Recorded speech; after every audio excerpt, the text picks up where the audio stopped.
Un saludo de paz para nuestros hermanos del grupo Edificados en la Palabra. Les saluda su hermano en Cristo, el hermano Jimmy Inglés, desde la República de El Salvador. Es un gusto poderme dirigir a ustedes en este día viernes para ocuparnos por unos momentos en la reflexión de la palabra del Señor.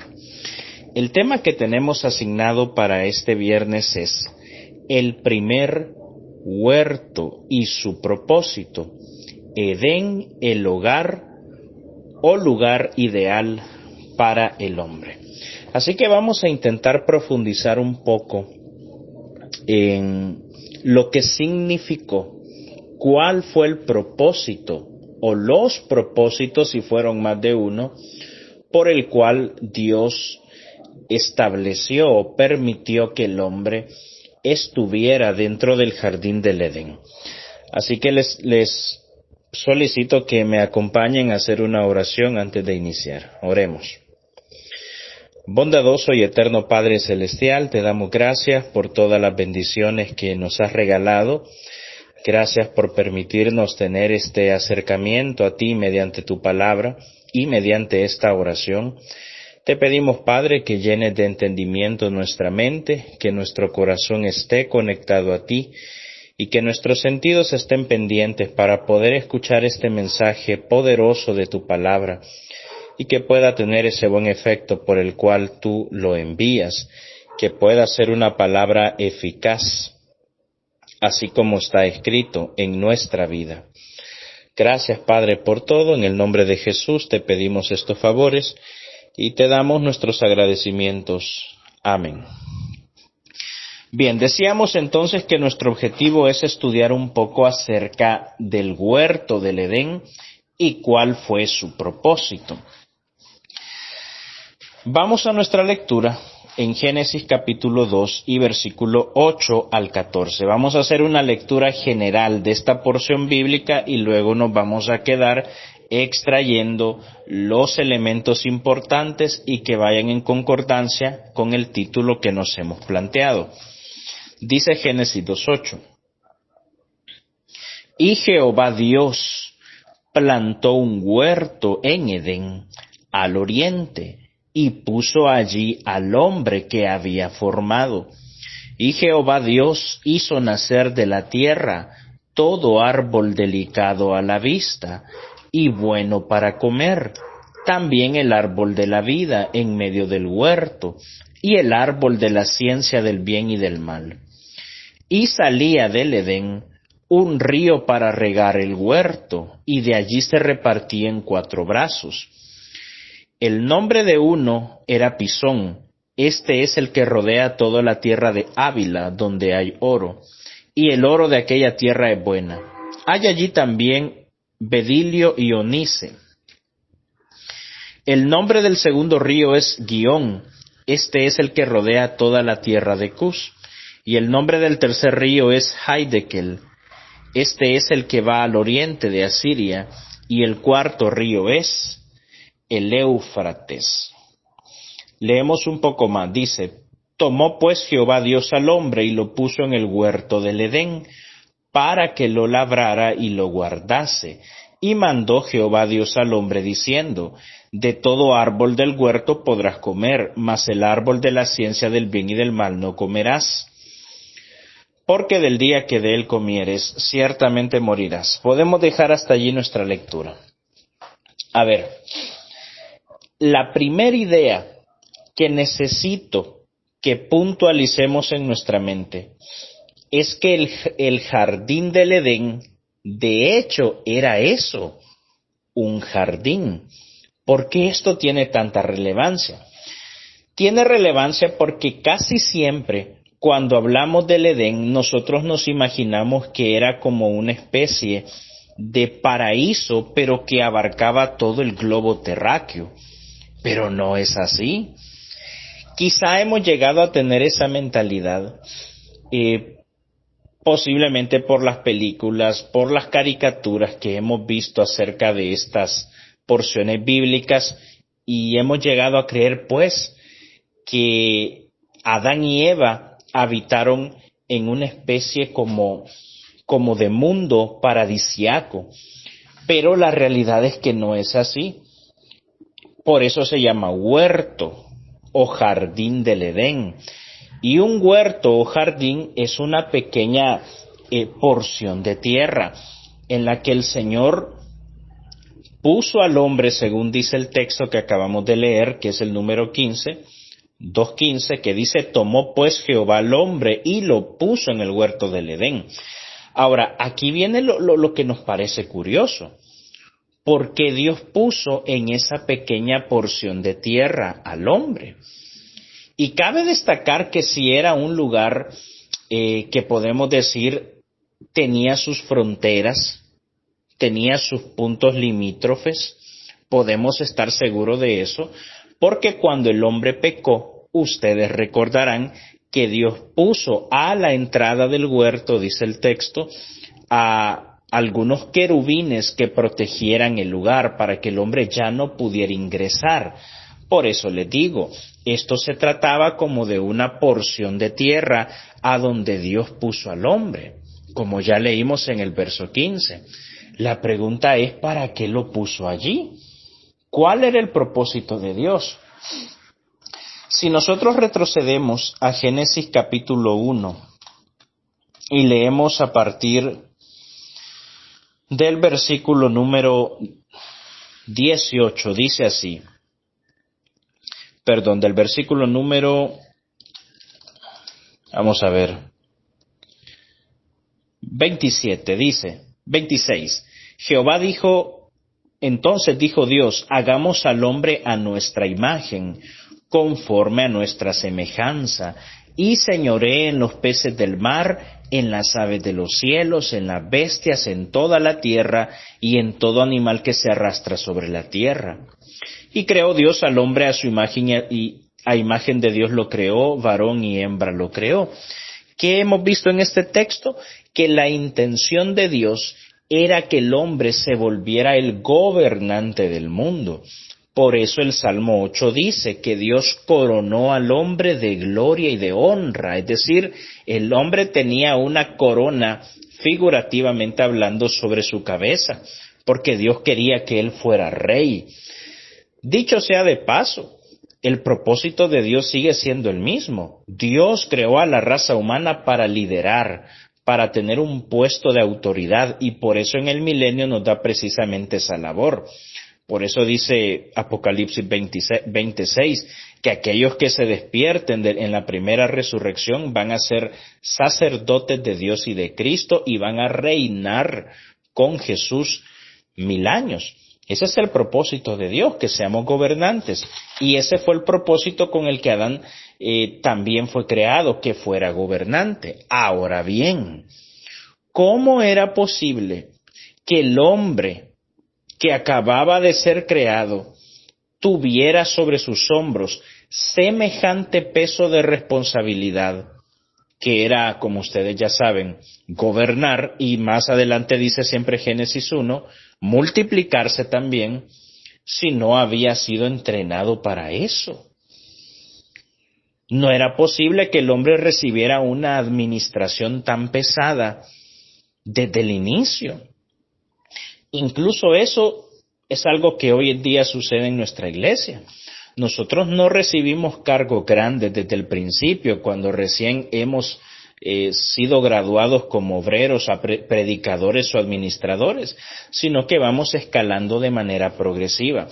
En el caso de Adán fue exactamente lo mismo.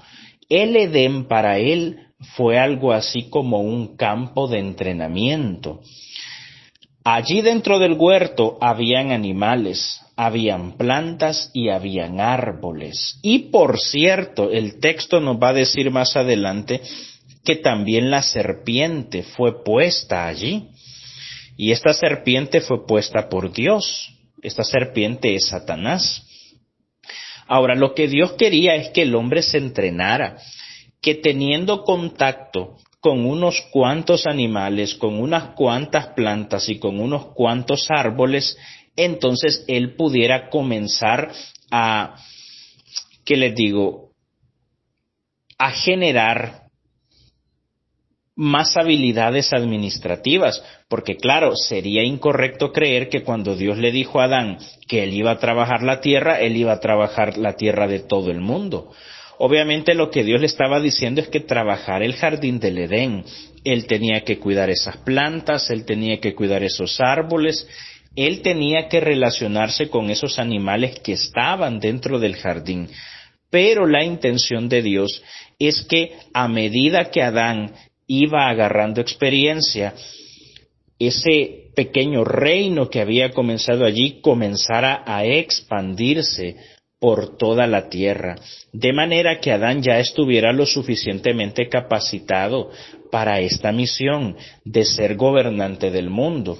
En pocas palabras, Dios le dio una pequeña responsabilidad con la intención que esta responsabilidad siguiera creciendo y él se volviera el gobernante que Dios quería que él fuera sobre el mundo, él y toda su descendencia. No es casualidad entonces también que la serpiente estuviera también en el huerto del Edén. Recuerden que Satanás fue creado entre muchos propósitos que tiene para ser el tentador. Por tanto, podemos decir a manera de conclusión de este primer punto que el jardín del Edén fue un campo de entrenamiento. Era la posibilidad del hombre de dar sus primeros pasos como rey, que empezara a tratar con los animales, con las plantas, con los árboles, y luego eso iba a ir creciendo, iba a haber como una especie de dilatación, de extensión de todo esto, que inicialmente estaba solamente en el jardín del Edén.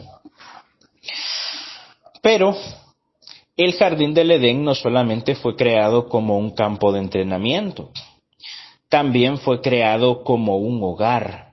Y esto es precisamente el énfasis que el comentario que hemos recibido para preparar este tema, pues no nos expone.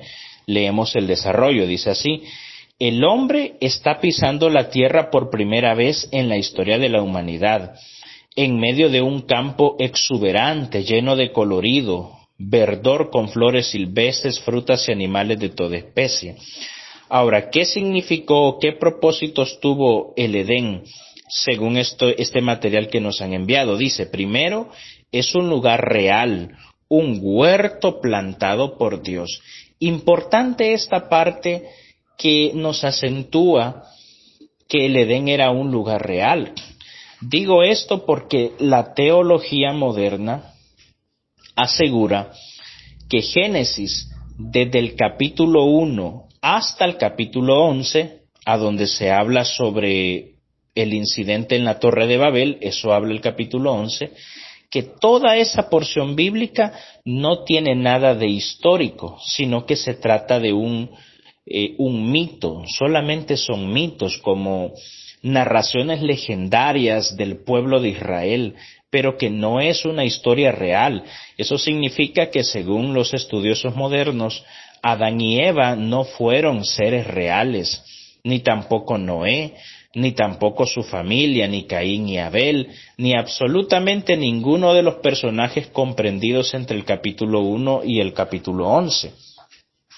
Sin embargo, Jesús nos va a demostrar que Adán sí fue un personaje histórico, porque él lo menciona así. Él dice, ¿no oísteis que quien los hizo al principio, varón y hembra los hizo, haciendo referencia a Adán y a Eva? Por tanto, desde los labios de Jesús entendemos que sí son personajes históricos. Lo mismo sucede con Pablo cuando dice, porque el pecado entró al mundo por un hombre, está haciendo referencia a Adán. Tanto Jesús como Adán tanto Jesús como Pablo toman a Adán como un personaje histórico. Entonces, para nosotros, según el entendimiento bíblico que tenemos, es precisamente así. El jardín del Edén fue un lugar real, un lugar que fue plantado directamente por Dios. El punto 2 dice, el Edén suplía las necesidades del hombre frente a un hogar. Exactamente. Todo lo que el hombre pudiera necesitar, allí estaba en el jardín del Edén. Allí estaba su mujer, en este caso que era Eva. Allí habían plantas, habían árboles y cualquier otra cosa que él necesitara para subsistir se encontraba en ese lugar.